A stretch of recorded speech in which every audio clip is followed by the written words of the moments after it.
1450 বছর পূর্বে মোহাম্মদ সাল্লাল্লাহু আলাইহি ওয়াসাল্লাম বলেছেন, যেই সমাজে সুদ এবং জেনা প্রকাশ পাবে, যেই সমাজে সুদ এবং জেনা প্রকাশ পাবে, সেই সমাজের উপরে ভিক্ষাবৃত্তি নেমে আসবে।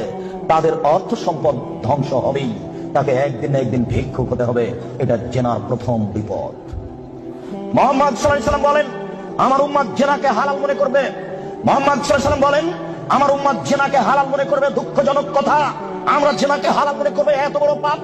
জি, আমির রাদিয়াল্লাহু তাআলা আনহু বলেন, রাসূল সাল্লাল্লাহু আলাইহি ওয়াসাল্লাম বলেছেন, লা ইয়াকুনান্না ফি উম্মতি আকওয়াম ইস্তাহিলুনা আল-হিরা ওয়াল হারিরা ওয়াল খামরা ওয়াল মাযিদ। ওয়াজিরে আমার উম্মতে এমন মানুষ আছে যারা রেশমি কাপড়কে হালাল মনে করবে, তাদের গায়ে থাকবে সিল্ক জাতীয় জামা, তাদের বাড়িতে থাকবে মখমল জাতীয় চাদর।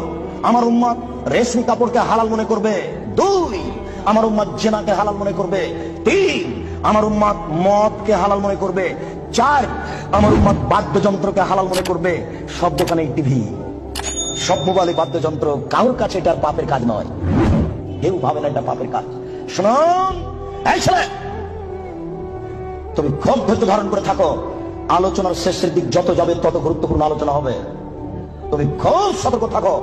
যতই কষ্ট হোক, সম্মানিত মুরব্বী, আপনার যতই কষ্ট হোক, আপনাকে আমি কিছু সময়ক্ষণ অপেক্ষা করার জন্য অনুরোধ করছি। আপনি ধৈর্য ধারণ করুন। ইচ্ছা করলে এই সময় বের করা যায় না।